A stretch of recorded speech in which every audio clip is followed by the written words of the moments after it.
الرحمن علم القرآن خلق الإنسان علمه البيان الشمس والقمر بحسبان والنجم والشجر يسجدان والسماء رفعها ووضع الميزان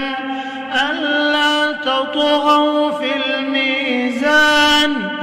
وأقيموا الوزن بالقسط ولا تخسروا الميزان والأرض وضعها للأنام فيها فاكهة والنخل ذات الأكمام والحب ذو العصف والريحان فبأي آلاء ربكما تكذبان خلق الإنسان من صلصال كالفخار وخلق الجان من مارج من نار فبأي آلاء ربكما تكذبان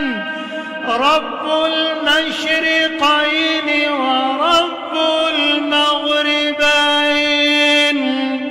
فبأي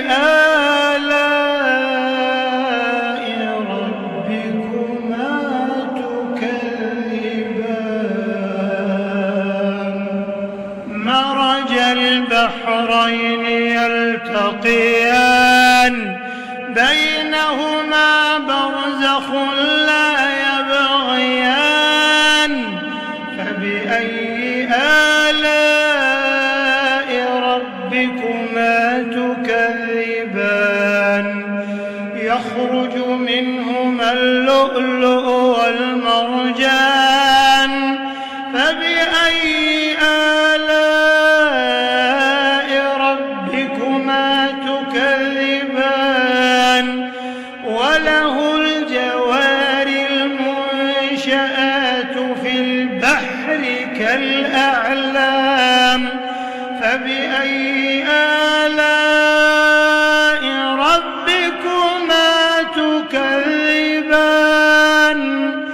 كل من عليها فان ويبقى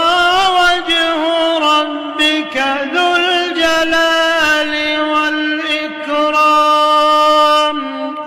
فبأي آلاء ربكما تكذبان